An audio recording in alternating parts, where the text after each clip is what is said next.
समर्थ म्हणतात, भल्याने विवेक धरावा, दुस्तर संसार तरावा, अवघा वंशची उधरावा, हरिभक्ती करुनी श्रीराम.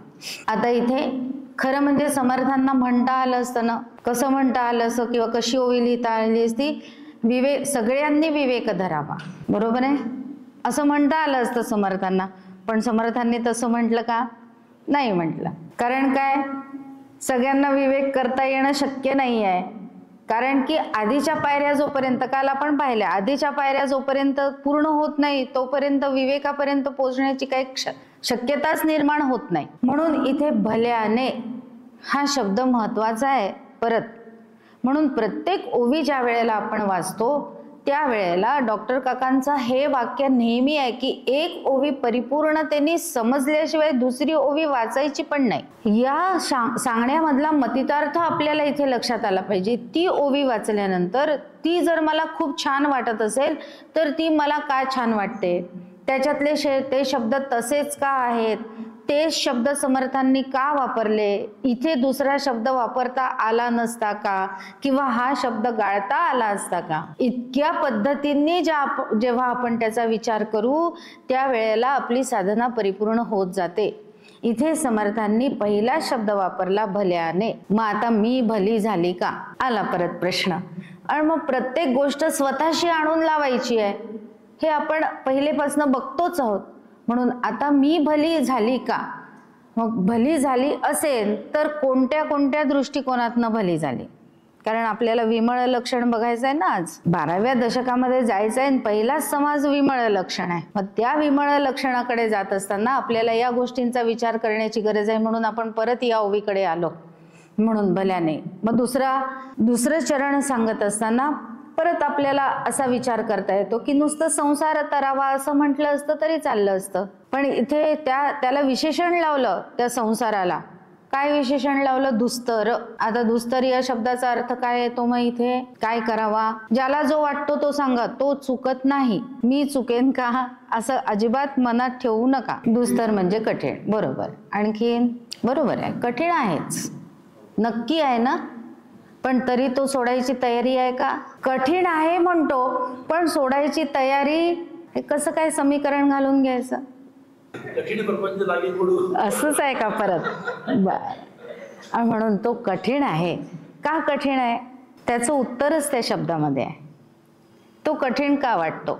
कारण कोणतीही गोष्ट पूर्ण होत, आणि म्हणून दुस्तर या शब्दाचा अर्थ तिथे अपूर्ण असं आपण घेतलं पाहिजे. कोणतीही गोष्ट आपण पूर्ण करण्याचा प्रयत्न केला संसारामध्ये तर होते का पूर्ण? कशी होईल?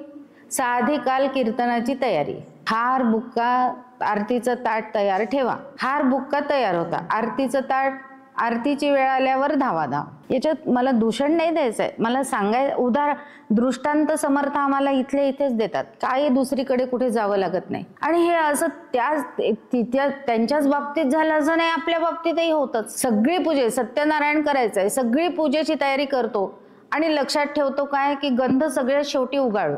म्हणजे पूर्वी उगाळत होते म्हणून, आता तर काय ते असंच पाण्यात कालवलं की लगेच तयार. आता फुटकळ म्हणून काल शब्द, फुटकळ मन एक वटले, काय तुटक ध्यान केले. समर्थ फार पकडतात आपल्याला. पूर्वी ते गंध उगाळून आपण भगवंताला त्याचा लेप करायचो. मग ते वाळून जातं, कारण अजून गुरुजी यायला वेळ आहे, अमुक आहे, थोडी तयारी बाकीची व्हायची आहे, मग ते वाळायला नको म्हणून वेळेवर करू आणि वेळेवर विसरलेलो. मग गुरुजी म्हणतात अहो गंध नाही, गंधाने अमुक की मग लगेच उगाळून द्यायचं. असं अनेकदा झालेलं आपल्याला. म्हणून अनेक ह्या साध्या साध्या गोष्टी आहेत. या साध्या साध्या गोष्टींवरनच आपल्याला लक्षात घेतलं पाहिजे की कोणतीही गोष्ट आपण करण्याचा प्रयत्न करा, ती कधीही पूर्ण होत नाही. म्हणून समर्थ आम्हाला सांगतात की हा दुस्तरच आहे पण तरी हा तरून जायचा आहे. म्हणजे मग काय करायचं आहे? तरायचं आहे म्हणजे काय करायचं? पार करायचा. आणि पार करायचा म्हणजे काय करायचं? अलिप्तपणे तर करायचाच, पण पार करणे जास्ती बरोबर आहे. पार करायचा म्हणजे म्हणजे पहिला तीर सोडून द्यावा लागतो ना, तेव्हा आम्ही म्हणतो की आम्ही तरून आलो. म्हणून पहिला तीर सोडायचा आणि दुसऱ्या तीरावर पाय ठेवल्यावर मग मी म्हणतो की मी आता अजून पाण्यात असताना तरतोच आहे. दुसऱ्या तीरावर पोचतो म्हणजे हा तीर सोडला की आम्ही तरतो, तोपर्यंत आम्ही तरत नाही, तोपर्यंत तरत असतो म्हणजे पोहत असतो. आणि मग तरून जातो त्याच्यासाठी पहिला तीर सोडावा लागतो. मग पहिला तीर काय आहे? त्याच्या आधी आपण ती ओळी पाहिली होती, पूर्व पक्ष, सिद्धांत पक्ष. आणि म्हणून पहिला तीर हा पूर्व पक्षाचा आहे. मी देह सत्य. संसार कुठून सुरू झाला? मी कल्पना केली तिथून माझा संसार सुरू झाला. म्हणून मी कल्पना केली की मी देह आहे, तिथूनच माझा संसार सुरू झाला. आणि आता संसार या शब्दाची व्याख्या पण काय येते? मग ती पण व्याख्या एकदा पाहिलीच पाहिजे. सरस जाणारा तो संसार, ही एक व्याख्या. आणखीन बरोबर आहे, ती व्याख्या आहेच. कारण दोन शब्द समर्थ कधी, आता इथे एकच शब्द वापरलाय, म्हणून माझ्या सकट इतर सगळे म्हणजे संसार आणि केवळ मी माझ्याशी करते तो प्रपंच, असं समर्थांनी आपल्याला व्याख्या दिली आहे. दोन शब्द कधी कधी समानार्थी अर्थाने आपण वापरल्याच जावे आहेतही, पण त्याचं अधिक खोलामध्ये आपल्याला समर्थांनी त्याचं बायफर्केशन करून दिलेलं आहे की प्रपंच हा प्रत्येकाचा आपला आपला वेगळा पण असू शकतो. माझा मी माझ्याशी वेगळा व्यवहार करते, तसा व्यवहार दुसऱ्यांशी करत नाही. आणि म्हणून माझाशी होणारा जो काही व्यवहार आहे तो माझा प्रपंच आहे. आणि इतरांच्या बाबतीत होणारा तो काय आहे? तर संसार. म्हणून फक्त मी म्हणजे प्रपंच आणि मी आणि माझे म्हणजे संसार, असं त्याची आपण सोपी व्याख्या करून घेतली की मग आपल्याला लक्षात येतं. म्हणून समर्थ इथे आम्हाला सांगतात की मग ते दुस्तर आहे की नाही. आता परत त्या दुस्तर या शब्दाकडे आलं पाहिजे, कारण मी माझ्याशी जशी वागते तशी मला दुसऱ्यांशी वागता आलं पाहिजे. सोपं आहे की कठीण आहे?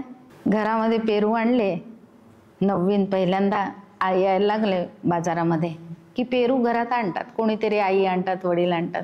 आणि मग मी काय करते, त्याच्यातला मोठा पेरू असते ना तो लपवून ठेवते माझ्यासाठी आणि इतरांना.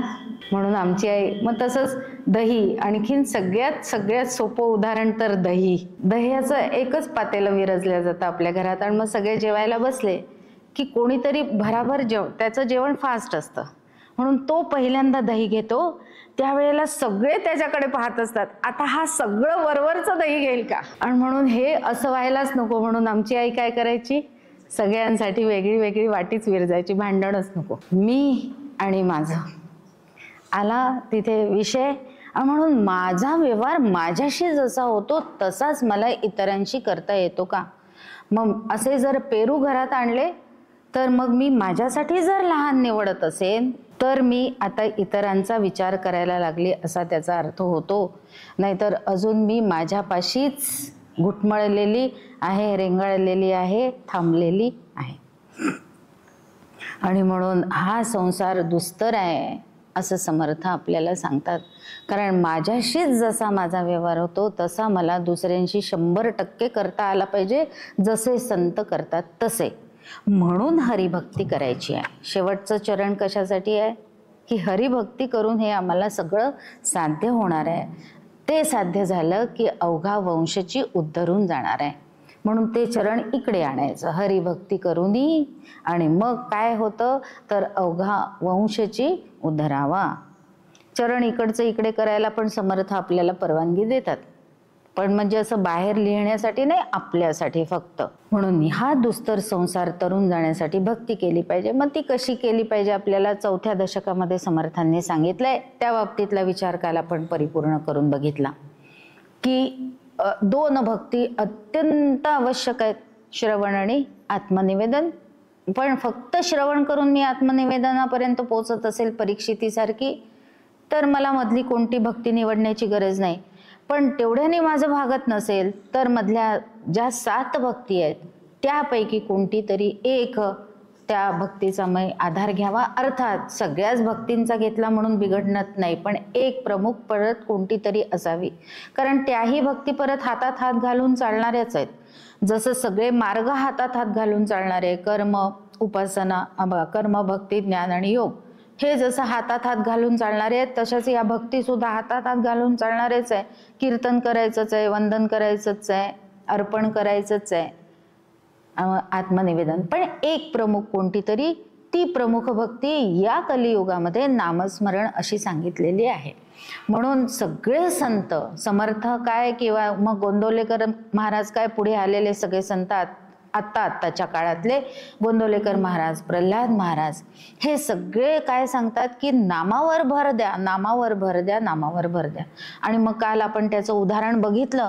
कारण आधीच्या युगातले जे साधनं आहेत ती आता आपण करणं खूप कठीण आहे. यज्ञ करतो म्हटलं तर काल पाहिलं आपण की समिधा कशा पद्धतीने आणल्या गेल्या पाहिजे.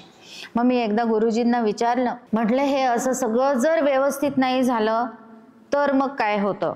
तर ते म्हणाले की पाप लागतं. म्हटलं पण ते तुम्हालाच लागणार ना, कारण तुम्हीच सगळं आणता, सगळं साहित्य तुम्हीच आणता.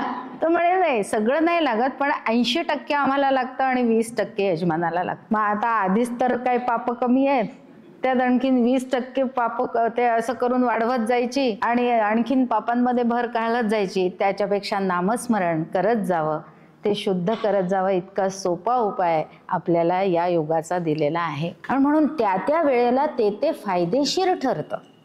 मग तोच मुद्दा आपण इतर गोष्टींसाठी सुद्धा थोडासा बघू आणि मग पुढे जाऊ की अमुकच वेळेला साधना करा असं का म्हणून आपल्याला सांगतात सद्गुरू की ब्रह्ममुहूर्तावर साधना करा.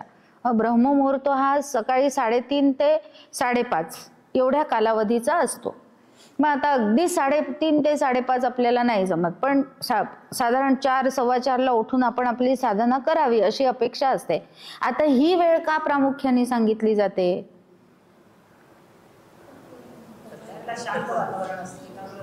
वातावरण शांत असतं, बरोबर. अंतःकरण पण शांत असतं, कारण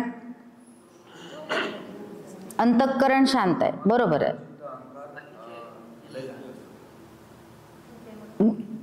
केव्हा?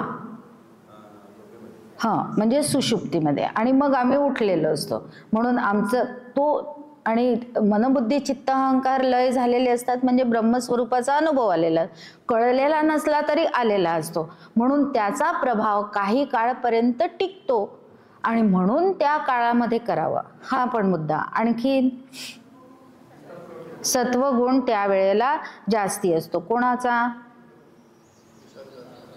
ब्रह्मांडाचा पण.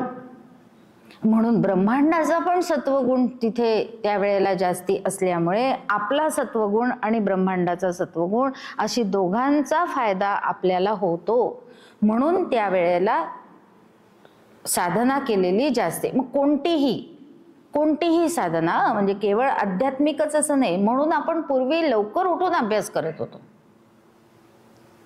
आता पूर्वी असा शब्द वापरावाच लागतो, कारण आता काय करतात, रात्री 2-2, 3-3 वाजेपर्यंत जागतात आणि मग झोपतात. म्हणजे ब्रह्ममुहूर्त व्हायची वेळ आली की झोपतात.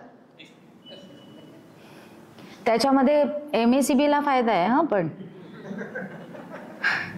कारण फुकटाचा प्रकाश सोडून देतात, त्या प्रकाशात झोपलेले असतात आणि विकताच्या प्रकाशामध्ये अभ्यास करतात. कारण काय, आई वडिलांजवळ खूप पैसा आहे, यांना तर अजून कमवायचंच नाही आहे. आईजीच्या जीवावर बाईजी, आई वडीलही काही विचार करत नाही. अरे दिवसा अभ्यास करा, एवढा सूर्य तुम्हाला आहे उपलब्ध, प्रकाश देणारा, ज्याचा डोळ्यांना त्रास होत नाही.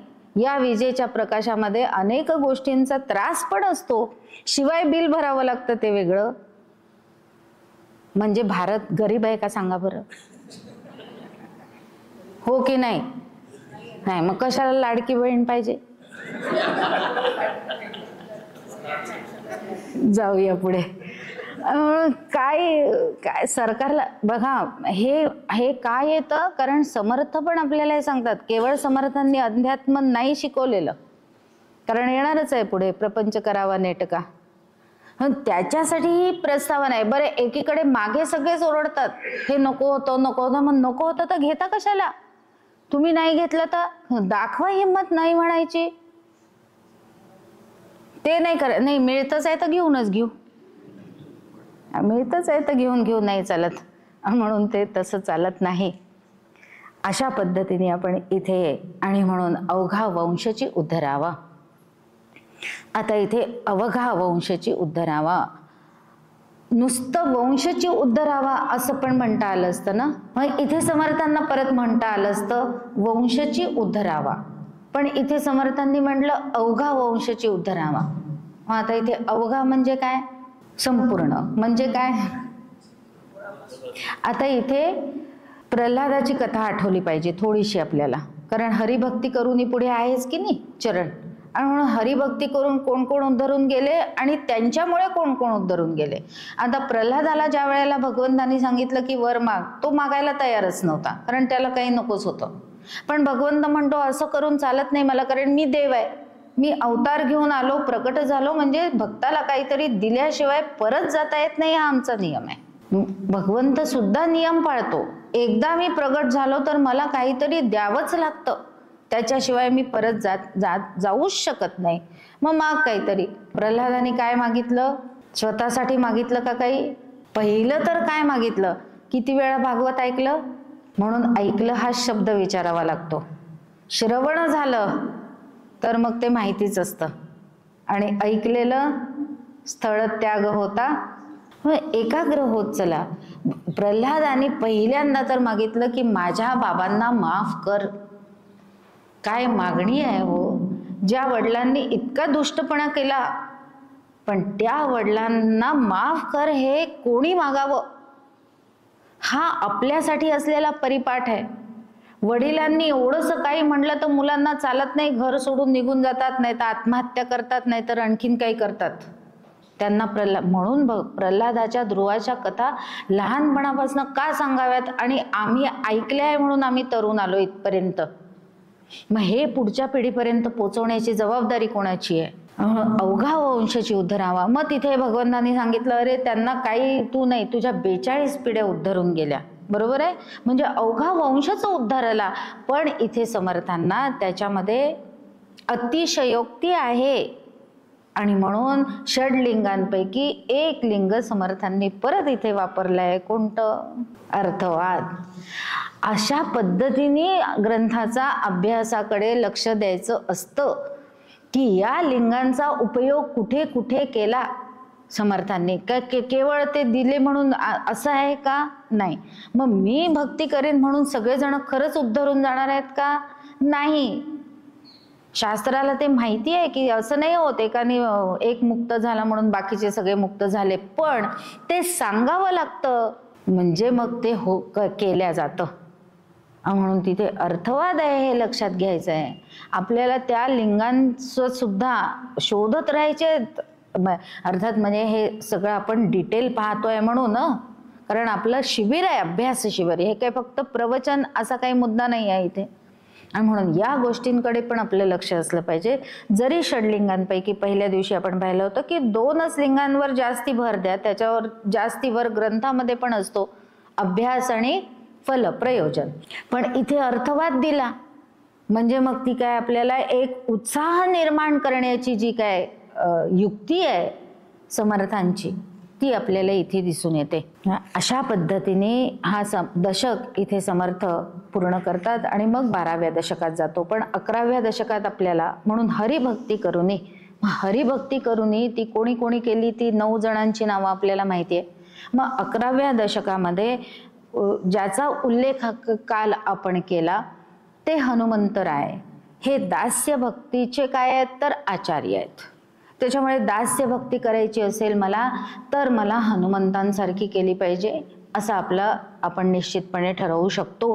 मग त्याच्यानंतरचाच लगेच दशक समर्थांनी 12वा तो विवेक वैराग्य, म्हणजे हनुमंतांसारखी भक्ती केली की विवेक आणि वैराग्यापर्यंत. त्या दशकाला नावच दिलं विवेक आणि वैराग्य.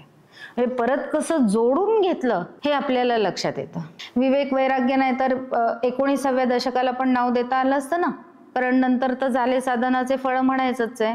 मग तिथे विवेक वैराग्य पूर्ण झालं असतं की लगेच आता परिपूर्णतेकडे समर्थांनी नेलं असतं. पण इथे 12व्या दशकामध्ये का दिलं हेच नाव, कारण पहिला सिद्ध होतो, म्हणजे सिद्ध या पातळीवर सुद्धा पहिला सिद्ध आणि मग दुसरा सिद्ध. कारण सिद्ध लक्षणाचे पण किती समास आहेत, 2 समास आहेत दासबोधामध्ये.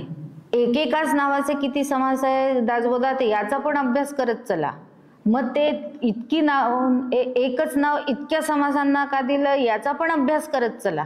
मग त्या पहिल्या समासामध्ये काय सांगितलं एकाच असलेल्या त्या नावाच्या, आणि मग परत सिद्ध लक्षणच का दिलं याचा पण विचार करत चला. अशा अनेक गोष्टी समर्थांनी आपल्याला इथे शिकवल्या आहेत दासबोधात. म्हणून आपल्याला इथे असं लक्षात येतं की हनुमंताची भक्ती कशी आहे, विवेक आणि वैराग्य पूर्ण आहे. म्हणून राज्याभिषेकाचा प्रसंग आठवायचा. कथा आली की छान वाटतं ना, माहिती आहे पण तरी आठवून घ्यायची, कारण ती माहिती असली तरी ती आमच्या विस्मरणात जाते. आता प्रसंग डोळ्यापुढे आणा की भगवंत अयोध्येमध्ये परत आले, राज्याभिषेक होतोय. राज्याभिषेक झाला परिपूर्ण. राज्याभिषेकासाठी भगवंतांनी फक्त स्वतःच आले का? लंकेपासून म्हणजे अयोध्येपासून लंकेपर्यंत जाईपर्यंत ज्यांच्या ज्यांच्याशी मैत्री झाली तो सेतू भगवंतांनी इकडे पण परिपूर्ण केला. सेतू तिथे फक्त तिथे नाही बांधला लंकेमध्ये जाण्यासाठी, तो तर बांधलाच, पण तिथे रावणाशी युद्ध जिंकून आल्यानंतर हा सेतू जो निर्माण केला होता मैत्रीचा, अयोध्येपासनं लंकेपर्यंत जाईपर्यंतचा, तिथपर्यंतचे सगळ्या जणांना आमंत्रण, आणि ते सगळे जण उपस्थित होते त्या राज्याभिषेकाच्या प्रसंगासाठी, अगदी गुहकापासनं सगळे. मग आता एवढा मोठा सोहळा झाल्यानंतर प्रत्येकाला काहीतरी द्यायचं, म्हणून भगवंत उभे राहिले. भगवंत देतात आहेत, याला हे त्याला ते, त्या प्रत्येकाच्या अधिकारानुसार आणि ज्यांनी ज्यांनी काय ज्या पद्धतीने मदत केली असेल त्या पद्धतीनुसार, आणि ज्याला जे आवश्यक असेल ते. आता सीतामाई पाहते सगळेजण आटपत आले, आणि जो मुख्य आहे की ज्याने इतकं मोठं सगळं कार्य केलं भगवंतासाठी, त्यालाच भगवंत काही देत नाही, अजून त्याचं नाव येतच नाहीये आणि आलं नाही. सगळे संपले आणि हनुमंताचं नाव आलं. आणि म्हणून सीतामाई म्हणते रामरायांना की हो आपला मुलगा राहिला ना, पुत्र म्हणायची ना सीतामाई हनुमंतांना, म्हणून तो राहिला, त्याला नाही का काही देत? भगवंत म्हणतो त्याला काय देऊ? काय किती मार्मिक प्रश्न आहे, त्याला काय देऊ? कारण काय द्यायला किती जण लागतात, आणि इथे दोन होते का मग ते? कारण हनुमंतांनी काय उत्तर दिलं होतं? देहबुद्ध्या. देहबुद्धीचा विचार केला तर मी तुझा दास आहे, ईश्वर भावाचा विचार केला तर मी तुझा अंश आहे, आणि आत्मभावाचा विचार केला तर तू आणि मी एकच आहे. मग हा सतत भाव असणारा हनुमंत आणि तोच सतत भाव असणारा रामराया एकमेकांना काय देणार होते? म्हणून रामराया म्हणतात पहा तुलाच काही देता आलं तर. मग सीतामाईनी काय केलं? कंठा काढून दिला, खूप भारी, खूप जो अगदी मौल्यवान होता. अनेक कंठे असतील तिच्या गळ्यामध्ये, पण त्यातलाही जो सगळ्यात महत्वाचा किंवा सगळ्यात भारी होता तो कंठा तिने हनुमंतांना दिला. आता हनुमंतांनी काय केलं की सार आहे की विवेकाचा अर्थच काय होतो? साराची निवड करायची आणि असार. म्हणून समर्थांनी हनुमंताची भक्ती इतकी परिपूर्ण आहे हे दाखवण्यासाठी, किंवा त्याच्यासारखी भक्ती केली तर विवेक पूर्ण होतो हे दाखवण्यासाठी लगेच 12व्या दशकाचं नाव विवेक. आणि वैराग्य तर होतच, काही आसक्ती होती. वैराग्य म्हणजे आता हा देऊन मी कोणाला तरी नेऊन देतो, मला तर काही उपयोग नाही आहे याचा, पण आणखीन कोणाला तरी नेऊन देतो, असं काही केलं का त्याने? असं काही केलं नाही. ते वैराग्य इतकं परिपूर्ण होतं की त्या वैराग्याचा हे मला जरी उपयोग नसला तरी मग त्याचा संसार होता की नाही? हनुमंतांचा संसार होता की नव्हता? स्वतःचा नव्हता, कारण ब्रह्मचारी आहेत म्हणून, पण नातेवाईक होते ना त्याचे. नातेवाईकांना देता आला असता की नाही? म्हणून आम्ही जातो महालक्ष्मीला, नाही माझ्यासाठी मला काही नाही घ्यायचं, पण घरी कोणीतरी आहेत त्यांच्यासाठी 10 मिनिटं जाऊन दुकानात उभं राहायचं. वैराग्य. कारण काय? नाही तर मग ते म्हणतील तुम्ही एवढे जाता आमच्यासाठी काहीच नाही. आणि म्हणून अशा पद्धतीने आपण लक्षात घेत चलूया की विवेक आणि वैराग्य हे कुठे सिद्ध झालं? त्या हनुमंतांच्या ठिकाणी सिद्ध झालं, जे 11व्या दशकामध्ये समर्थांनी भीम म्हणजे हनुमंतांचं सगळं जणू काही चरित्र आपल्याला त्या दशकामध्ये सांगितलं वेगळ्या अर्थाने. आणि मग ते तिथे परिपूर्ण झालं. म्हणून अशा पद्धतीने विवेक आणि वैराग्य आपणही प्राप्त केलं पाहिजे असं समर्थांना आता आपल्याला उपदेश करायचा आहे. म्हणून पहिला समज समर्थांनी याच्यामध्ये दिला विमळ लक्षण. आता विमळ लक्षण म्हटल्यानंतर लक्षात आलंच पाहिजे की ज्या अर्थी समर्थांना विमल अपेक्षित आहे त्या अर्थी काहीतरी मळासहित आहे. काय काय मल आहेत किंवा कोणकोणते मल आहेत? विकारांचा मल, अपेक्षांचा मल, संकल्प विकल्पांचा मन, भूतकाळात घडलेल्या घटनांच्या यश अपयशाचा मल. इतके मल आम्ही सांभाळत असतो ते आम्हाला कळत पण नसतात. आणि दृष्टीचा मल तर सगळ्यात पहिल्यांदा आहेच. अगदी कसा असतो, जे असतं ते आम्हाला कधीही दिसत. आज सकाळीच आता स्नान करायचं, तयार व्हायचं म्हणून आज कोणती साडी नेसायची ती बाहेर काढून ठेवली आणि स्नान करून आल्यावर तर लगेच एकीने म्हटलं, अरे पांढरीच आहे वाटतं. मला वाटलं म्हणे आज तुम्ही लाल नेसणार आहे का, कारण ती घडी करून जशी होती तर तो पदराचा भाग वरती असेल, तो लाल रंगाचा आहे. दृष्टीने काय पाहिला आणि आहे कोणता रंग? दृष्टीचा मल तिथे आहेच. म्हणून तो असतो, जे असतं ते दिसत नसतं म्हणून आपण फसत. ब्रह्म आहे खरं म्हणजे सगळीकडेच व्यापून, पण आम्हाला काय काय दिसतं हा या दृष्टीचा असलेला मल आहे. तो मल कशामुळे निर्माण झाला? तर मी प्रपंच स्वीकारला म्हणून. आणि प्रपंच कशाच्या माध्यमातून स्वीकारला? तर देहाच्या माध्यमातून स्वीकारला म्हणून. पण तरीही म्हणून समर्थ म्हणतात की ठीक आहे, आधी तू स्वीकारलं पण आता त्याच्यातूनच तरून जायचंय. दुस्तर संसार तरावा. परत आला ना तिथपर्यंत आपण त्या ओवीशी आणि हा समास आता विसरायचाच नाही. आणि म्हणून समर्थ पहिलीच ओवी या समासामध्ये सांगतात, आधी प्रपंच करावा नेटका, मग घ्यावे परमार्थ विवेका, येथे आळस करू नका विवेकी हो. परत एकदा समर्थ आम्हाला विवेकी हो. समर्थांनी आता आपल्याला चांगलं चांगलं म्हणायला सुरुवात केली आहे. हे लक्षात ठेवायचं. मध्येच एकदा परत कुठे आपटवतील नेऊन ते नाही सांगता येत. पण आत्ता तरी विवेकी हो म्हटलंय, त्याचा छानपैकी अर्थ आपण आपल्या मनातच खुश होऊन जायचं. आधी, आता याच्यातला आधी हा शब्दच महत्वाचा आहे. आधी म्हणजे केव्हा? आता कितीतरी वेळा दासबोध वाचला असेल की नाही, आपण वाचला असेल, पण आपण त्याचा अर्थ काय पटापट वाचायचं आणि पुढे जायचं. आधी, पण मग आधी म्हणजे केव्हा? त्याचं उत्तर दिलंय ना समर्थांनी. प्रभाते मनी पुढे वैखरी राम आधी वदावा. संचालकांनी पहिलेच तर हा श्लोक म्हटला आज, पण तरी आत्ता इथे प्रश्न विचारल्यावर विसरून गेलो. आधी, इतर काहीही सुरू होण्याच्या आधी. म्हणून आमची संस्कृती आम्हाला पहिल्यांदा भगवंताचं स्मरण करायला शिकवते. कमीत कमी आपल्या पिढीपर्यंत तरी ते नक्की आहे. पुढच्या पिढीचं मला माहिती नाही. पण म्हणून आमच्या आईवडिलांनी आम्हाला झोपेतून उठल्या उठल्या, एक तर आम्ही झोपेतून उठल्यावर आम्हाला पहिले देवाचंच दर्शन व्हावं अशा पद्धतीची परिस्थिती आमच्या झोपण्याच्या ठिकाणी आमचे आईवडील करायचे पूर्वी. आता काय आहे मला माहिती नाही. आता कोण कोण असतं खोल्यांमध्ये? माधुरी दीक्षित, सलमान खान, ते गेले का आता? ते आउटडोर अच्छा, कोरियन स्टार असतात का? मी किती मागासलेली आहे हे तुम्हाला याच्यावरून कळलं असेल. असो, ते मागासले पण चांगलं आहे. आणि म्हणून आपल्या आईवडिलांनी आपल्यावर अशा पद्धतीचे संस्कार केले निश्चितपणे. म्हणून पहिल्यांदाच उठल्यानंतर आपल्याला आपसुकच देवाचं दर्शन व्हायचं. तरी ते झाल्यानंतर आईवडील आम्हाला शिकवायचे, कराग्रे वसते. हे केल्यानंतर पहिल्यांदा देवाला नमस्कार, बराच कालावधीपर्यंत आईवडिलांना पण नमस्कार, असं आपण सगळेजण करत होतो. मग हळूहळू धावपळ वाढते. कॉलेजच्या याच्यामध्ये आईवडिलांना नमस्कार करणं राहून जातं. देवालाही पटकन असा नमस्कार केला की पण कमीत कमी करून पळतो. असे संस्कार आपल्यावर बराच कालपर्यंत होत राहिले. म्हणून समर्थ म्हणतात की काहीही सुरू करण्याच्या पूर्वी आधी, म्हणून या प्रपंचाच्या बाकीच्या सगळ्या भानगडी सुरू करण्यापूर्वी काय करा? तर आधी आणि मग घ्यावे परमार्थ विवेका. मग आता मग म्हणजे केव्हा?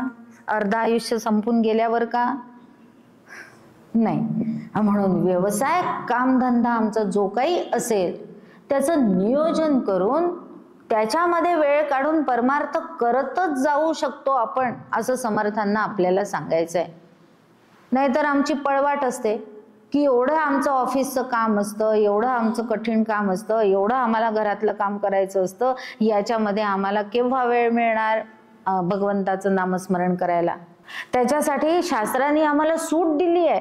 कशी सूट दिली आहे? ऑफिसमध्ये जायचंय, काम आता सुरू करायचं आहे, त्यावेळेला पहिल्यांदा खुर्चीवर बसताना खुर्चीलाच नमस्कार करायचा, नामस्मरण करायचं, बसायचं, आपलं जे काय काम आहे ते करायचं परिपूर्णतेने. परत उठताना 5-5:30ला काय जी आपली वेळ असेल ते उठताना परत नामस्मरण करायचं. म्हणजे पूर्ण वेळ काय झाला? प्रपंचाचा परमार्थ झाला. परमार्थाचा प्रपंच नाही झाला, पण जो काय प्रपंच केला तिथे, बँकेमध्ये कॅशियर आहे किंवा आणखीन एखाद्या ऑफिसमध्ये ऑफिसर आहे, जे काय काम केलं ते सगळं भगवंताच्या अनुसंधानामध्ये झालं. कारण प्रत्येक वेळी नाम नाही तिथे घेऊ शकत, कारण आता काम करायचं आहे, त्याच्यामुळे नाम घेणं शक्य नाही आहे. पण हे जर आम्ही, म्हणून समर्थ म्हणतात की आता मला प्रपंच सुरू करायचा आहे, पण तो प्रपंच सुरू करताना आधी जर मी भगवंताचं नाव घेऊन केलं तर तो नेटकाच होतो, तो मला बाधत नाही. तेथे आळस करू नका. मग हे किती सोपं आहे सांगा? सोपं आहे की कठीण आहे? देवाचं नाव घ्यायचं आणि काम सुरू करायचं, काम संपल्यानंतर देवाचं नाव घ्यायचं. काम करत असताना कामामध्ये एकाग्रता आवश्यक आहे, नाहीतर ड्रायव्हिंग करतोय, श्रीराम जय राम जय जय राम जर सुरू झालं आणि खरंच आपण त्या रामाच्या कुठल्या तरी एखाद्या प्रसंगामध्ये अडकलो तर समोर कोणता प्रसंग येऊ शकतो? अपघाताचा प्रसंग येऊच शकतो नक्कीच. म्हणून तसं आपल्याला आणायचं नाही, हे आपल्याला लक्षात ठेवायचं आहे. म्हणून त्या वेळेला काय केलं पाहिजे तर आपलं फक्त ड्रायव्हिंगकडेच लक्ष असलं पाहिजे. कारण एका वेळेला एकच गोष्ट होते, एका वेळेला दोन गोष्टी होत नाहीत. हा पण एक मुद्दा तिथे आपल्याला नक्की लक्षात ठेवायचा आहे. नाहीतर मग पूर्वीच्या बायका काय करायच्या? कीर्तनांना जायच्या, प्रवचनांना जायच्या, पण बरोबर कापूस घेऊन जायच्या. हे मी तरी असंच बघितलेलं आहे. जेव्हा सालपेकरांची कीर्तन ऐकायला जायचो, 8वी-9वीत होते त्यावेळेला मी, आई जबरदस्ती घेऊन जायची. त्याचाच परिणाम आहे इथे येऊन बसला. नाही तर मी आले असते की नाही इथे माहिती नाही मला, पण जबरदस्ती का होईना आई घेऊन जायची. आणि मग कंटाळा तर यायचाच, कारण निरूपण काहीच कळायचं नाही, काय सांगायचे ते. मग कंटाळा यायचा. मग इकडे तिकडे पहा, काय कोण करताय, कोण झोपताय, कोण कशा डुलक्या घेताय, हेच बघत बसायचं. आणि मग दुसरा एक उद्योग त्या सगळ्या बायकांचा, मस्त कापूस पिंजून आणलेला असायचा आणि त्याच्या वाती करायच्या. पण ज्या वेळेला या अभ्यासाला सुरुवात केली त्यावेळेला डॉक्टर काकांचं पहिलंच वाक्य होतं, एका वेळी 2 कामं होत नाहीत. तेव्हा मला तो प्रसंग डोळ्यासमोर आला आणि मग लक्षात आलं. म्हणून तुम्ही पण लक्षात घेत चला, उपासना सुरू असताना ब्लॅकबोर्ड लिहिला जातो. आपल्याला काम दिलंय, सकाळी घाई गडबड होते, रात्रीच लिहून ठेवायचा. आधी प्रपंच करावा नेटका, मग घ्यावे परमार्थ विवेका. मग कुठे दृष्टांतांना दुसरीकडे जायची गरज नाही पडत. म्हणून अशा पद्धतीने आपल्याला लिहायचं आहे ना तिथे. उपासना उपासना आहे, उपासनाच्या वेळी ब्लॅकबोर्ड लिहायचा नाही, ती पण उपासनाच आहे. पण एक उपासना आणि 2 उपासना अशा कसं काय? ते नाही होऊ शकत असो. आणि म्हणून ते मग ते वाती, मग त्या वाती वळताना काय करणार आहे? मग महत्वाचे मुद्दे सुटून जातात. कीर्तन फक्त काय होतं? ऐकल्या जातं, श्रवण होतं का? नाही होत. कारण की एकीकडे वात करणं चालू असतं. मग एका वेळी एकच गोष्ट होते. आम्हाला असं वाटतं आम्ही 2 गोष्टी करतो, पण 2 गोष्टी एका वेळी करता येत नाही. आता आपण अजून उदाहरण बघूया. आता आपल्याला पूर्वी चूल एकच असायची, एका चुलीवर एकच पदार्थ केला जायचा, बरोबर आहे? पहिले भात केला जायचा, मग बाजूला ते काय, ते बाजूच्या चुलीला काय म्हणतात, त्याच्यावर तो भात ठेवून द्यायचा. आणि मग दुसऱ्या चुलीवर, म्हणजे ते मुख्य चुलीवर परत भाजी करायची, मग ती झाली की परत ती ठेवायची, मग परत पोळ्या करायच्या आणि गरम गरम सगळ्यांना वाढायचं. तेव्हा एकच चूल असायची. आता किती चुली असतात आपल्याजवळ? 3 किंवा 4. 3 तर नक्कीच असतात. पण म्हणून 4 पदार्थ आपण एकदम करू शकतो का? नाही. टाकतो आपण, भाजी फोडणीला टाकतो, ती दुसऱ्या बर्नरवर ठेवतो, इकडे पोळ्या करायला सुरुवात करतो, पण ती भाजी झाली आहे की नाही हे बघायला पोळी थांबवावी लागते की नाही? त्याच्याशिवाय भाजी बघता येते का?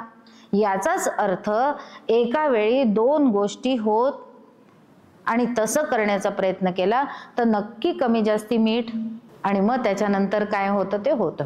आणि म्हणून प्रपंच करावा नेटका, मग घ्यावे परमार्थ विवेका. म्हणून प्रपंच करत असताना परमार्थ होत नाही, परमार्थ करत असताना प्रपंच होत नाही किंवा करू नये असं समर्थ आम्हाला सांगतात. पण त्या प्रपंचाचा परमार्थ कसा करता येतो हे आपल्याला या अशी सोपी पद्धत शास्त्राने आम्हाला शिकवली. म्हणून स्वयंपाक सुरू करतानाही पहिल्यांदा भगवंताचं नाव घ्यावं, मग पूर्ण स्वयंपाक छान पद्धतीने पूर्ण करावा आणि मग भगवंताचं नाव घ्यावं. मग जो काय झाला असेल तो जेवायला बसल्यानंतर किती प्रतिक्रिया येणार आहेत? कितीही चांगलं झालं असेल, तुम्ही केलं असेल तरी किती प्रतिक्रिया येतात. चांगल्या झाले की येतच नाही असं असतं. बरं, चांगलं झालं तर प्रतिक्रियाच येत नाही. बरोबर, पण तरी 3 येऊ शकतात असं आपण गृहीत धरू. चांगलं झालं, चांगलं झालं नाही, याच्यापेक्षा असं का नाही केलं? कांदा लसूण घालून कशाला भाजी केली? काजू आणि बदामची पेस्ट घालून का नाही केली? काजू बदामची पेस्ट घालून दुसऱ्या वेळी केली की तिसरा कोणीतरी म्हणतो कांदा लसूण घालून का नाही केली? हे 3 प्रतिक्रिया या कायम आहेत. मग या प्रतिक्रिया आल्यानंतर काय होईल? जर मी आधी प्रपंच करावा नेटका आणि मग घ्यावे परमार्थ विवेका केलं असेल तर काय होईल? भगवंताचं नाव घेतलं, स्वयंपाक सुरू केला, तो झाला पूर्ण, सगळ्यांनी 3 प्रतिक्रिया दिल्या. आता काय होईल? मला काहीच वाटणार नाही, रामकृष्ण हरी, चित्त शांत होईल. आणि हे अपेक्षित आहे. हरिभक्ती करून काय अपेक्षित आहे? हरिभक्ती करून परमार्थ म्हणजे आत्मसाक्षात्कार होणार आहे का? करून होणार नाही, पण केल्याशिवाय, प्रश्नांची पटापट उत्तरं देत चला, केल्याशिवाय होणार नाही, पण करून होत नाही. म्हणून तिथे लक्षातच आपल्याला ठेवायचं आहे. मग हरिभक्ती केल्याचा परिणाम काय आहे? चित्त शांत होणे. आणि कर्म करून, आता कर्म केलं, हरिभक्तीमध्येच कर्म केलं, कारण शास्त्रांनीच आम्हाला सूट दिलेली आहे की पहिले नाम घ्या नंतर नाम घ्या. म्हणजे मधलं कर्म कसं झालं? रामनामात झालं. म्हणून ते कर्म कसं झालं? विहित झालं. त्या कर्माने चित्त शुद्ध झालं आणि उपासनेने ती उपासनाही झाली आपोआपच, म्हणून चित्त शांत झालं. म्हणून कोणी कोणतीही प्रतिक्रिया दिली तरी मी आतमध्ये म्हणजे मी लगेच, बरं त्यावेळी लगेच उत्तरही देता येत नाहीत, मग ती उत्तरं आम्ही कोणावर देण्याचा प्रयत्न करतो? कोणाच्या द्वारे? तांब्या आपट, भांड आपट, आदळ आपट करून. पण हे असं काहीही होत नाही. आणि म्हणून समर्थ आम्हाला सांगतात की आधी प्रपंच करावा नेटका.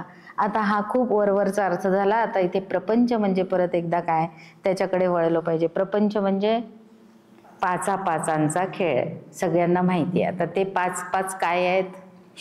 5 ज्ञानेंद्रिय, 5 कर्मेंद्रिय, 5 प्राण, 5 विषय. 5 म्हणजे 25 तत्वांचा. आणि म्हणून मागच्या समासामध्ये समर्थांनी आपल्याला काय सांगितलं? तत्वे तत्व जेव्हा सरे.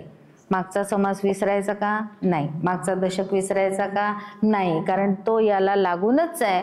कारण समर्थ आम्हाला सांगतात की तत्वे तत्व जेव्हा सरे, म्हणून आता या 25 तत्वांचा पैकी एका तत्वाने दुसऱ्या तत्वाचा निराश करत जायचा आहे.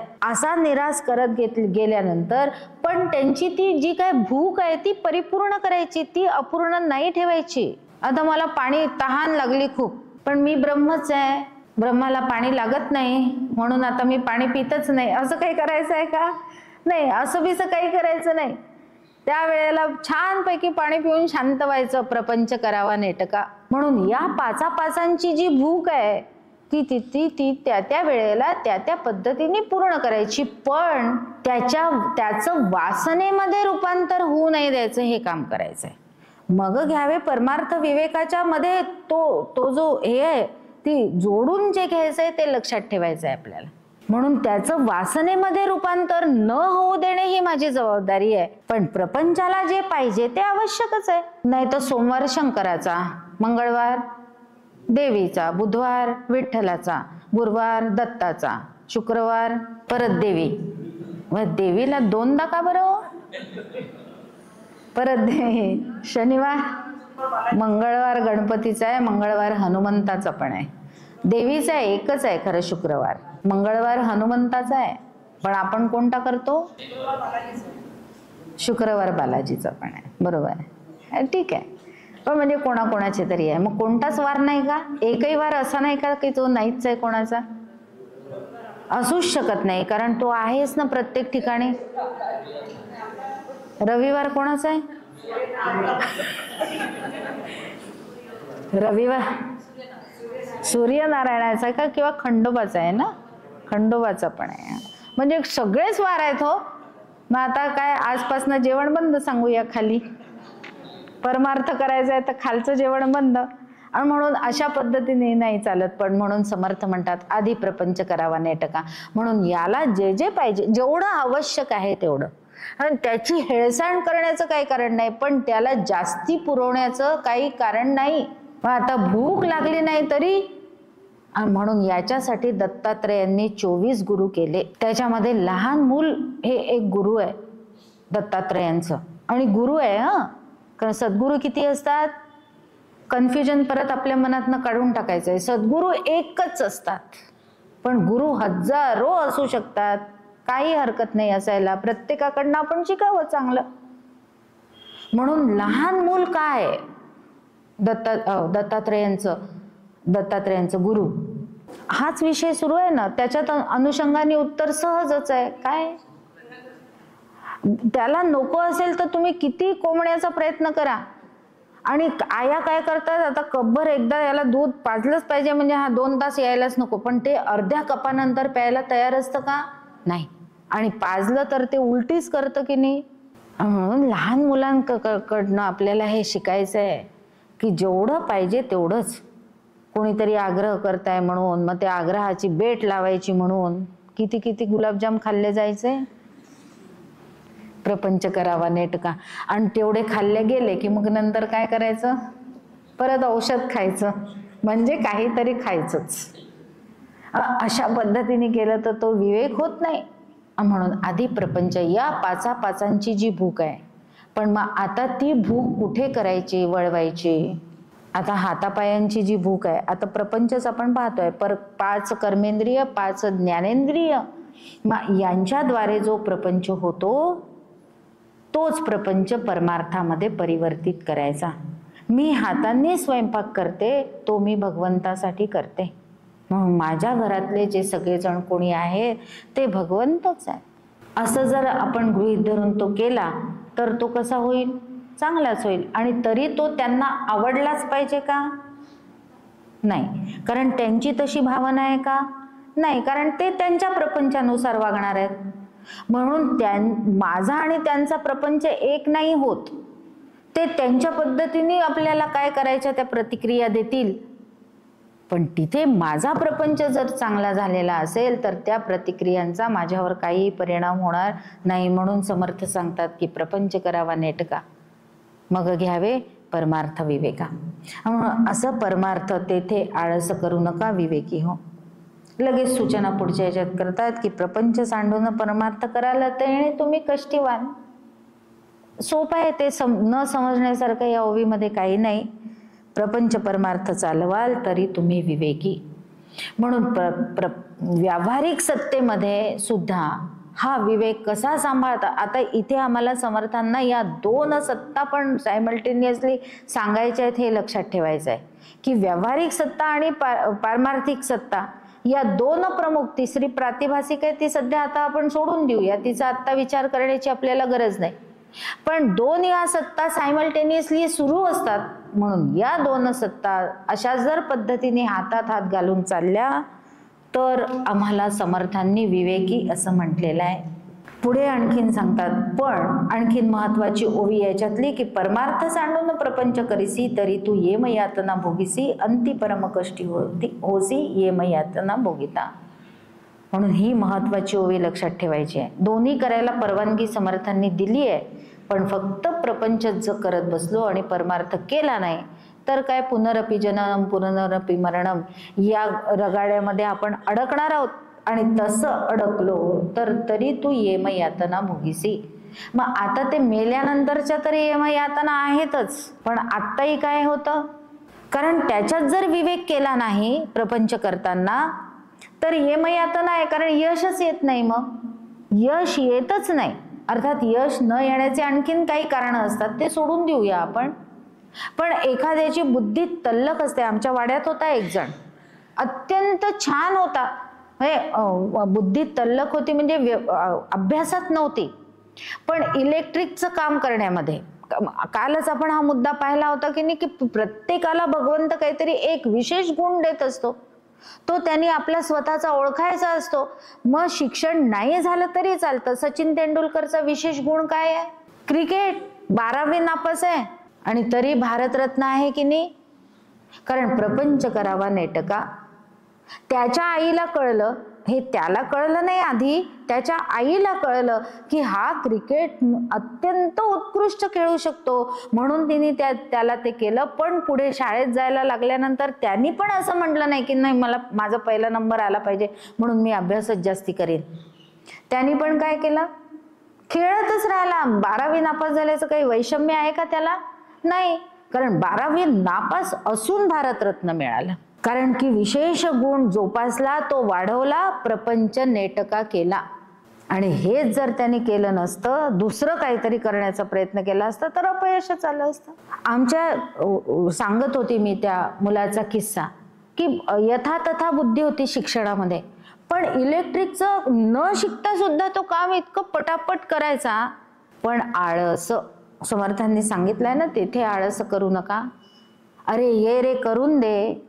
काय त्यावेळेला जी मजुरी, कारण पटपट इतक्या छोट्या कामांसाठी कोणीच मिळत नाहीत काम करायला. ये तुलाच 50 रुपये, पण नाही, आळस. आणि आयुष्याच्या जवळपास 30 वर्षापर्यंत आळसच केला, न शिक्षण केलं न या कामांमध्ये काही केलं. मग काय झालं, प्रपंच असा वाया जातो. का बरं? आळस केल्यामुळे. म्हणून समर्थांनी आम्हाला सूचना करून ठेवलेली की माझ्यामध्ये काय गुण चांगला आहे म्हणून मी प्रत्येकानेच डॉक्टर झालं पाहिजे, प्रत्येकानेच इंजिनियर झालं पाहिजे. नाही, एखाद्याला गायक व्हायचंय, लता मंगेशकर शिकल्या किती होत्या मला माहित नाही, शिक्षण किती होतं, पण या शिक्षणात कोणी हात धरू शकतं का? नाही धरू शकत. अशा पद्धतीने स्वतःचा गुण स्वतः, म्हणून प्रपंच आणि परमार्थ अशा पद्धतीने हातात हात घालून चालवत राहा असं समर्थ आपल्याला इथे सांगतात. पण परमार्थ सांडून प्रपंच करीसी तरी तू येम यातना भोगीसी परम. मग असा हा प्रपंच सांभाळत असतानाच परमार्थ करता येतो. त्याच्यासाठी आपल्याला आदरणीय माजी राष्ट्रपतींचं उदाहरण घेता येतं, अब्दुल कलामांचं.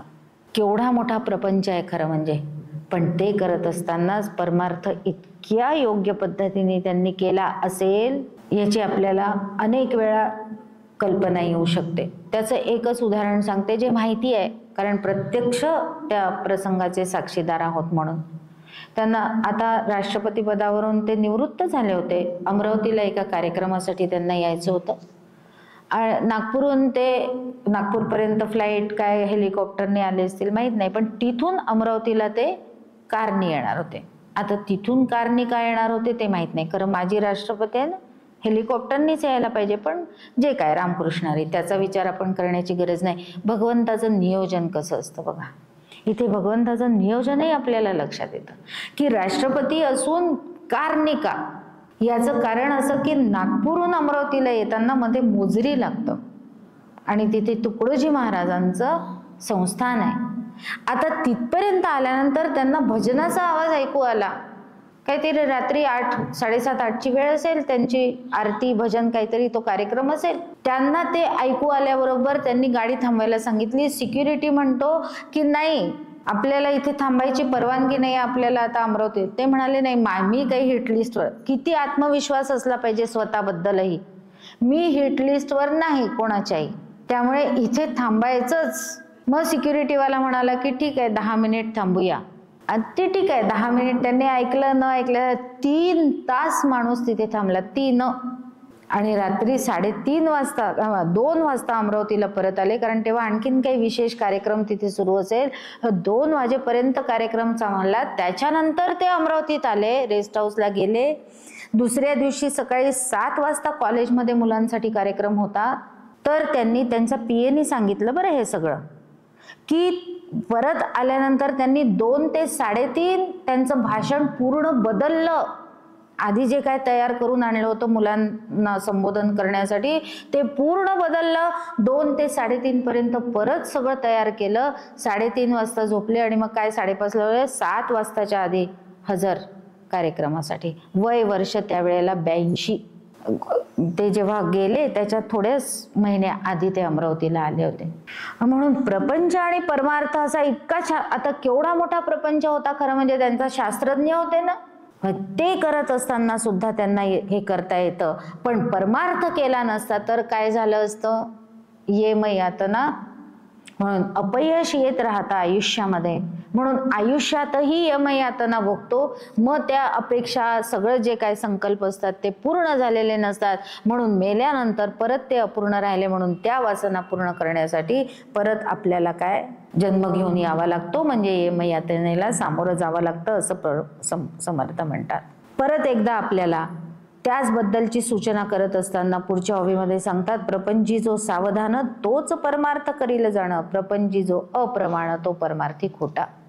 म्हणून प्रपंच सोडून मी केवळ म्हणून तुकाराम महाराजांचं उदाहरण याच्यासाठी डोळ्यासमोर ठेवायचं. कोणाकोणाचं उदाहरण डोळ्यासमोर ठेवायचं तेही आपल्याला लक्षात आलं पाहिजे.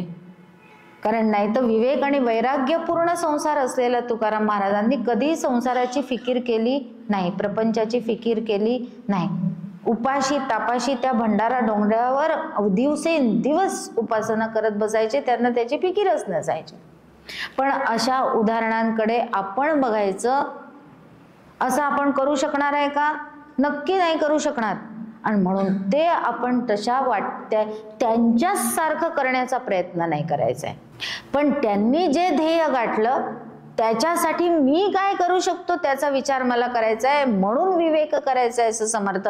नाही तर मग आता तुकाराम महाराज हे विवेक आणि वैराग्याचे काय आहे, अत्यंत उत्तम उदाहरण आहे. आता मी पण त्यांच्यासारखंच करेन असं ठरवून मी गेलो तर मग मी हिमालयात जातो आणि मग तिथे काय काय होतं ते आपल्याला पुढचा वक्ता सांगणार आहे. म्हणून आता तिथे मी जात नाही त्या विषयाकडे. हिमालयात जातो आणि तिथे परत माझी गुहा असो, एवढंच सांगून थांबते.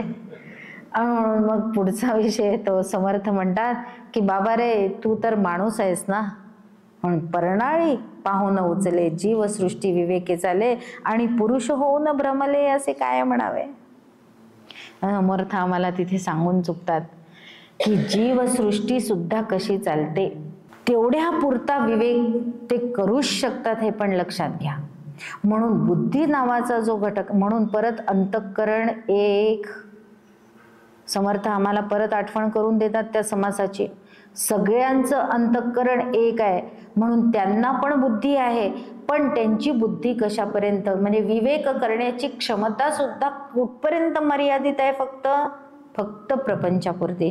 त्यांना सार आणि असार याचा विवेक करता येत नाही, तो फक्त मानवालाच करता येतो. म्हणून समर्थ सांगतात की परनाळी ती पानावरून चालणारी अळी सुद्धा की पुढचा पाय पक्का झाल्याशिवाय मागचा पाय उचलत नाही. आणि आमच्यापैकी अनेक लोक लाखाची असलेली नोकरी पुढचा काही विचार न करता VRS घेऊन मोकळे होतात. मग त्याच्यानंतर काय होतं, विवेकच करायचा नाही. ताडकन वाटलं नोकरी सोडून मोकळे, प्रपंच करायचा असतो तिथे विवेकच करावा लागतो.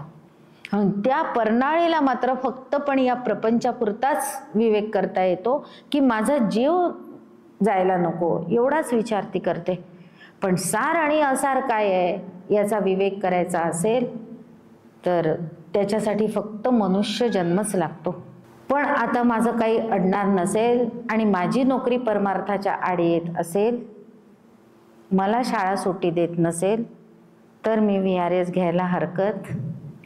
विवेकच करायला पाहिजे आपल्याला की मी सोडली तर चालतं का आणि न सोडली तर चालतं का, या म्हणजे मी सोडून चालणार आहे की मी केली पाहिजे, याचा विचार आपल्याला करायलाच पाहिजे. आणि म्हणून अशा पद्धतीने समर्थ सांगतात की ती अळी जर असा विचार करत असेल तर मी विचार केलाच पाहिजे, कारण मी पुरुष आहे. आता इथे पुरुष म्हणजे काय, दोन्ही अर्थाने पुरुष शब्दाचा अर्थ इथे आपण घ्यायचा आहे. विवेक पाहिलं तो पुरुष.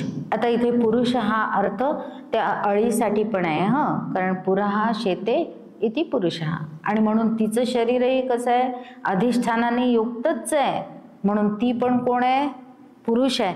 पण तिच्या मानाने मी श्रेष्ठ पुरुष आहे, उत्तम पुरुष नाही म्हणता येत, कारण उत्तम पुरुष एकच आहे.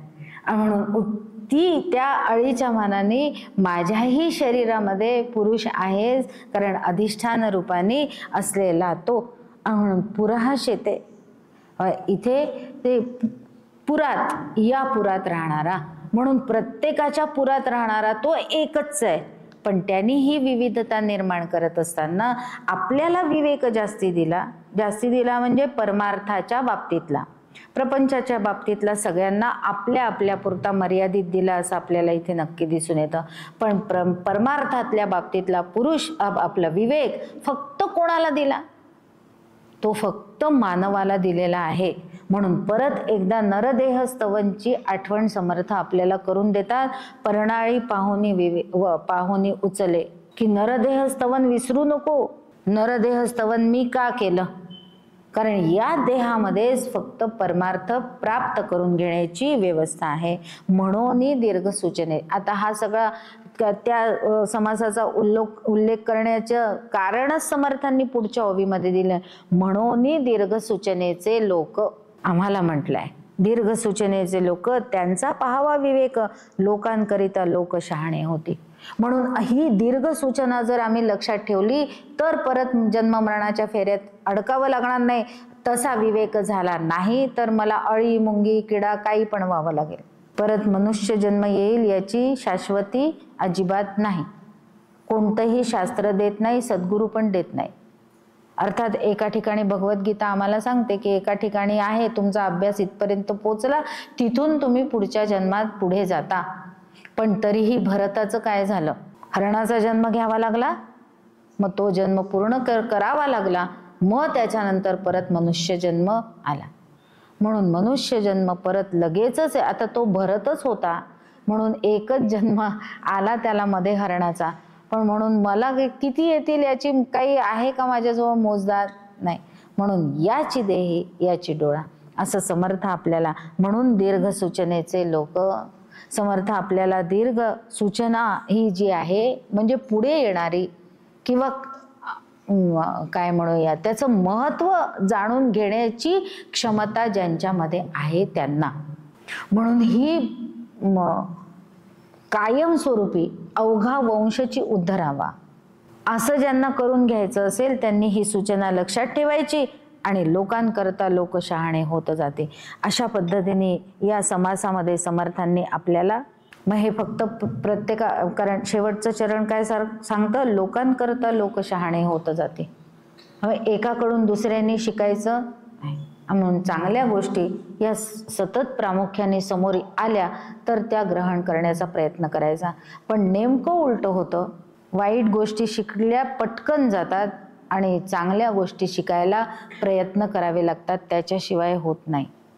म्हणून अभ्यास वर्गाला येण्यासाठी काय करावं लागतं, निश्चय करावा लागतो. इतरांनाही म्हटलं तरी सारखं सारखं म्हणावं लागतं तेव्हा येतात. पिक्चरला चला म्हटलं तर किती वेळात येतात हो, आत्ता साडी बदलून येते म्हणतात 10 मिनिटात.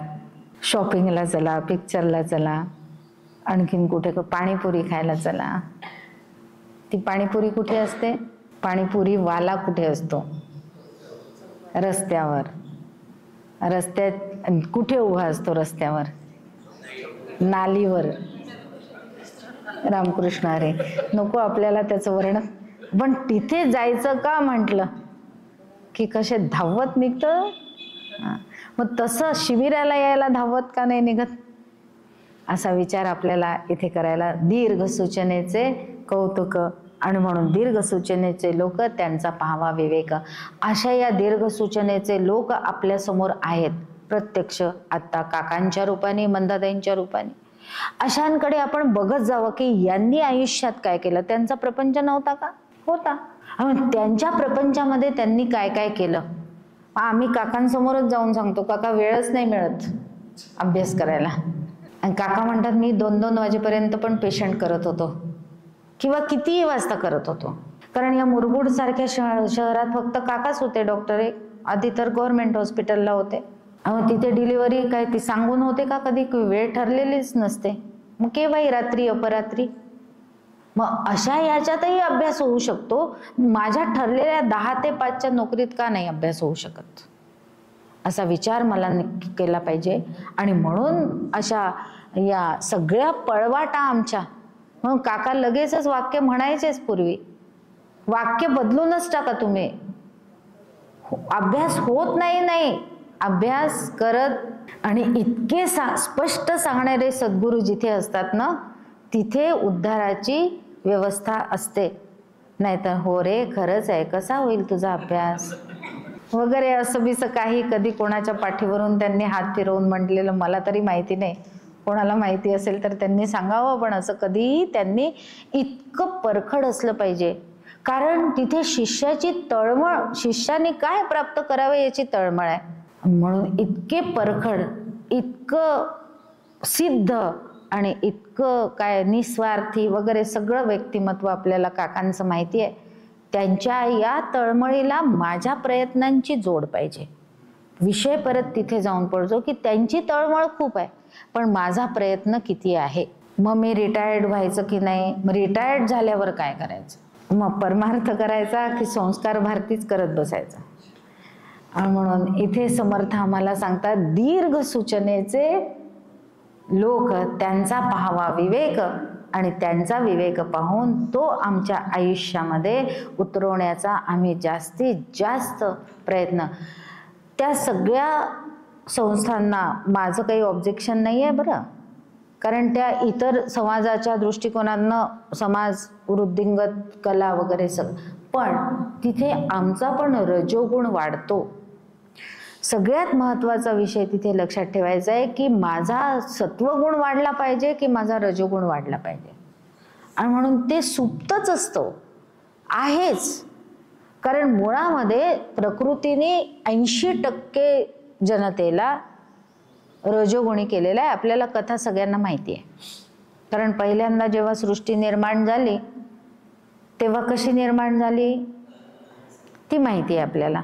मग बरं, देवाने एक शरीर निर्माण केलं, त्याच्या त्या इंद्रियांच्या देवता, त्या देवता त्या शरीरामध्ये शिरल्या. हे शरीर मला नको, घोड्याचं नको, गाईचं नको, अमुक नको, नको नको, हे शरीर काही चांगलं नाही. मग मानवाचं शरीर निर्माण केलं, त्याच्यामध्ये त्या देवता गेल्या आणि मग देव प्रसन्न झाले. कारण काय? उद्धाराची सोय झाली. मग काय झालं पुढे सांगा कथा. पुढची कथा काय आहे? दीर्घ सूचना पाहायचं आहे म्हणून मी या कथेकडे आले, हो ना. मग काय झालं? त्या देवता त्याच्या शिरायच्या, तो मुक्त व्हायचा. शिरल्या मुक्त, शिरल्या मुक्त, जग चालेल कसं? आणि म्हणून ब्रह्मदेवाने काय केलं? सगळी इंद्रिय, पण ती केल्यानंतर दुसरी गोष्ट दिली, क्रियमाण स्वातंत्र्य आणि विवेक करण्याची क्षमता. म्हणून ते काढून घेतलं हे रडत बसण्यापेक्षा एक काढून घेतलं पण 2 दिले ना. मग एकापेक्षा 2 जास्ती आहेत की नाही, मग त्याचा आपण का नाही उपयोग करत? त्याचा आपण उपयोग करत नाही आणि मग रडत बसतो ब्रह्मदेवाने बहिर्मुख केलं, ब्रह्मदेवाने बहिर्मुख केलं. पण तिथे क्रियमाण स्वातंत्र्य आणि काय केलंय तर विवेक करण्याची क्षमता दिली आहे. म्हणून 80% जनता 80% काळ रजोगुणामध्ये असणे हे सहज आहे गुण. पण म्हणून समर्थ म्हणतात, सहज गुणांशी न चले उपाय, काहीतरी धरावी सोये आगंतुक गुणांची. आणि तो हा आगंतुक गुण समर्थ आम्हाला इथे शिकवतात की जो ब्रह्मदेवाने दिलेलाच आहे विवेक करण्याचा, त्या आगंतुक गुणाचा उपयोग करून घ्यायचा आणि विमल होण्याचा प्रयत्न करायचा. कारण विवेक केला तरच विमल होऊन जाऊ. आणि म्हणून मल कोणते कोणते आहेत ते आपण मगाशी पाहिले. दृष्टीचा मल आहे, विकारांचा मल आहे, अपेक्षांचा मल आहे, संकल्पनांचा मल आहे, अनेकच गोष्टींचा मल आहे. त्याचप्रमाणे परमार्थामध्ये सुद्धा मल आहे. मल आणतो आम्ही, मल नाही आहे, आम्ही आणतो. हा देव चांगला का तो देव चांगला, म्हणून संप्रदायांमध्ये भांडण आहेत की नाही. आणि म्हणून पूर्वी मध्यंतरीच्या काळामध्ये असं होतं की वैष्णवांनी म्हणे फरशी सारवतानाही उभंच सारवायचं आणि शैवांनी आडवंच करायचं. काय उभं आणि आडवं याच्यात काय इतका तो विकोपाला गेलेला. आता खूप कमी झाला, पण तरीही अजून काही संप्रदायांमध्ये समर्थांना मान्य केल्या जात. आणि मग माऊलीचं सांगणं म्हणजे माऊलीचा हरिपाठ पाठ, ज्ञानेश्वरी पाठ, अमोघ पाठ, रोज हरिपाठ झालाच पाहिजे. आणि तिथे माऊली सांगते जे जे देखीजे भूत ते ते जाणीजे. मग समर्थ भूतच आहेत की नाही, हो की नाही.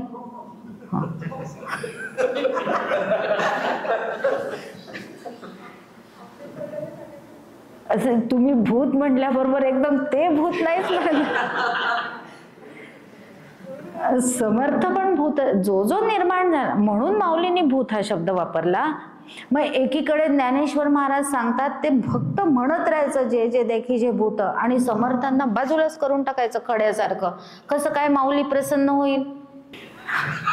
मग असं केलं तर होत नाही. आणि हा विवेक करण्याची परत परत आपल्याला तिथे यायचंय की हा विवेक करण्याची क्षमता फक्त आपल्यामध्ये आहे.